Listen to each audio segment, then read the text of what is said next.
Hello. I know what you're thinking. Another DVD is going to tell me why I should give up smoking. Well, this one hopefully will be a little bit different. Let's start off by finding out why people start smoking in the first place. Stress, unhappiness. I think wanting to do something that would annoy my parents, and it worked. And then I thought, how stupid, but it carried on. I started smoking when I was about 20. And I did it at the time because all my friends were doing it and I wanted to be big and important and stupid. It was basically because friends at school, they smoked and they were readily available and cheap, and you could buy them in packets of 5. I was 18 years old and I needed to rebel. I was ill then. I'd come out of hospital and that was my way of rebelling, knowing that my father didn't like it. And why do people carry on for years smoking? Well, often simply because it's hard to stop. Smoking can be very addictive. It can be really difficult to make that change and stop smoking. It is, of course, possible, but sometimes hard work. Okay, so we've heard that people start smoking for different reasons, to be cool, or for peer pressure, or to react and rebel against family and friends. Loads of different reasons. But what I don't understand is, why do so many people with mental health problems start smoking? We tend to see very high rates of smoking among people living with mental health problems. In fact, the prevalence of smoking seems to be double that which we find among the general population. There are many reasons for that. One idea is all about self-medication.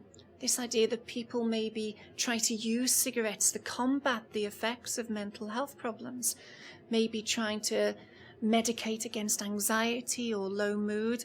It's often not that effective, especially in the long term, but you can see why people might try to do that.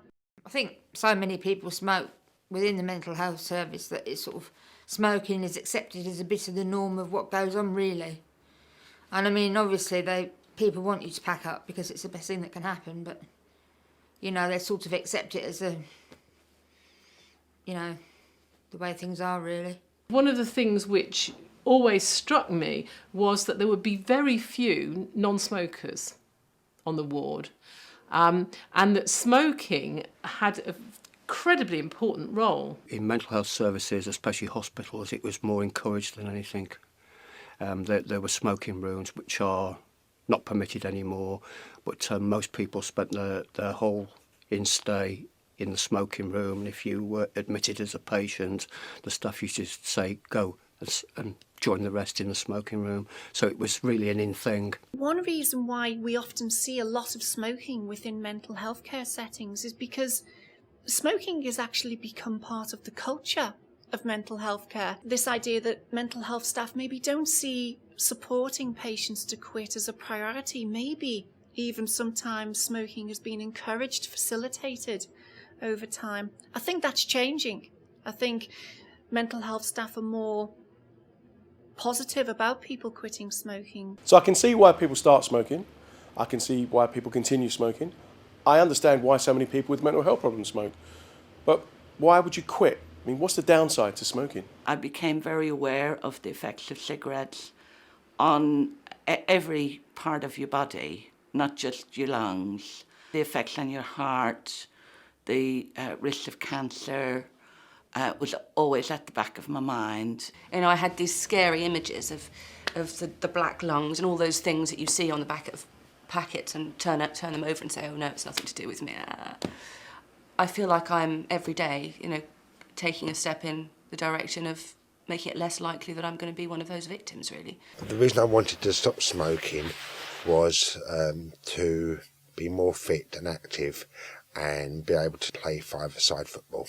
When I gave up, I tended to exercise more because I could, because I felt better. Since giving up, my asthma has improved.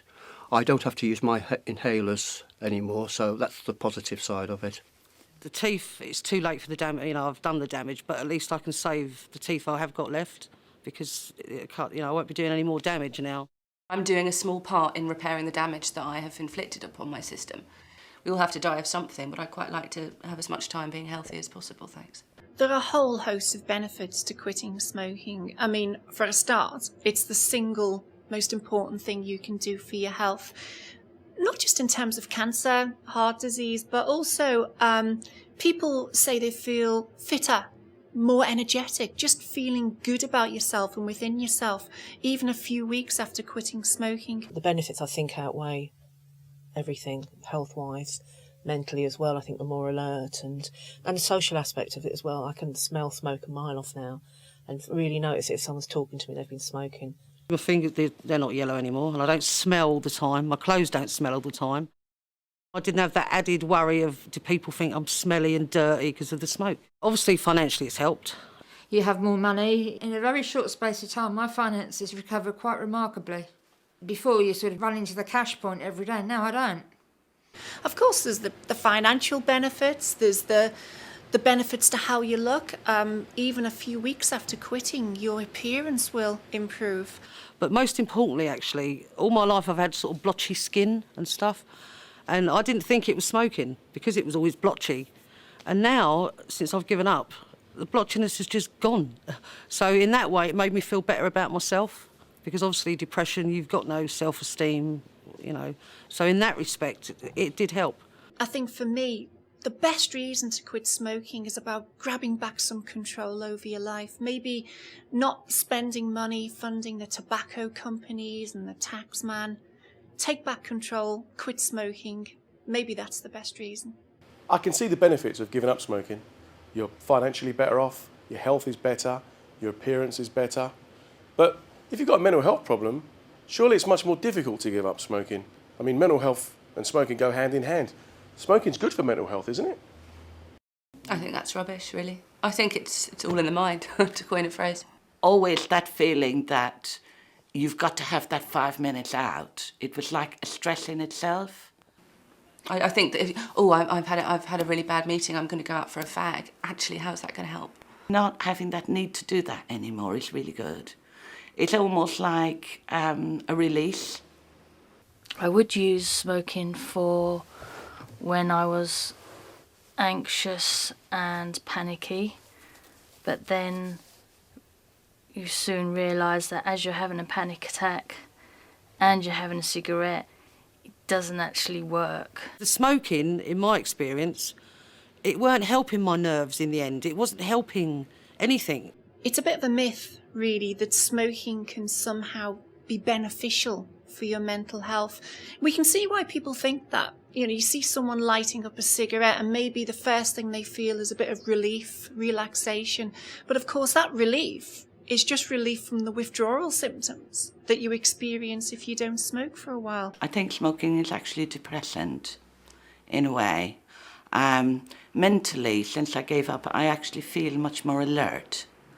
I feel I've got much more time to do other things. I just feel a lot better. I'll take time now to do things like makeup, which I wouldn't have done before, because I'd have used that time to go and have some cigarettes. Since I've given up, I've noticed my well-being has sort of been a lot better. I don't take as much medication now as I used to. Giving up smoking has definitely improved my mental health, I think, because it's helped lift my self-esteem. And I don't get paranoid about people thinking I smell anymore, and so it's definitely improved my mental health, without a doubt. And it's not true what they say, that you're more confident with a cigarette.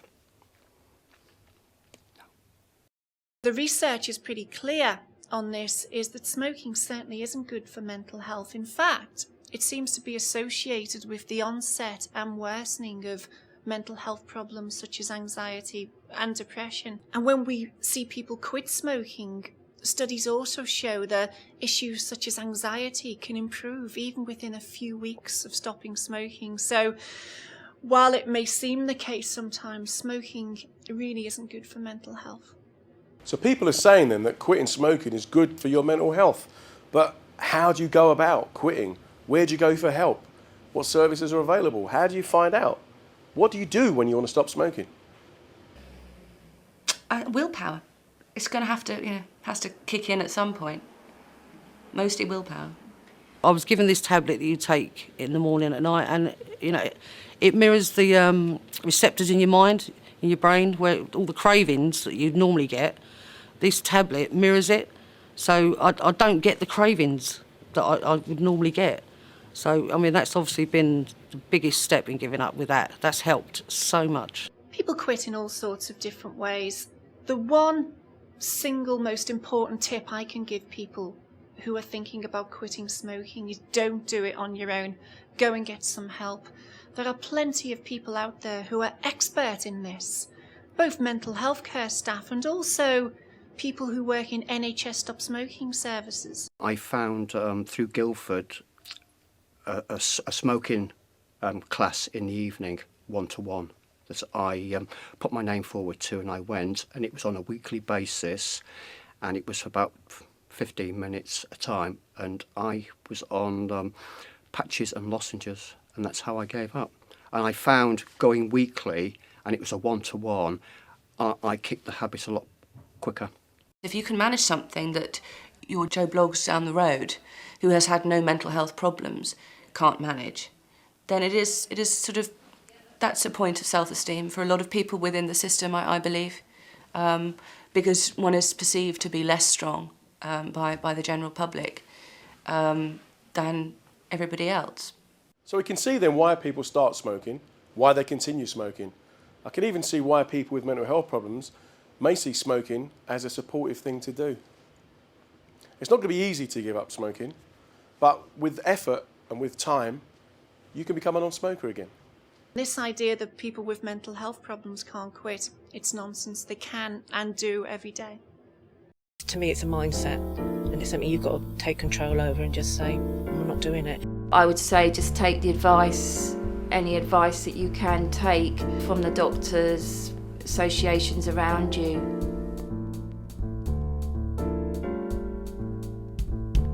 If you do suffer with any mental health and you are on medication, especially if it's one that can help you sleep and keeps you calm, you know, it really is an ideal time to give up.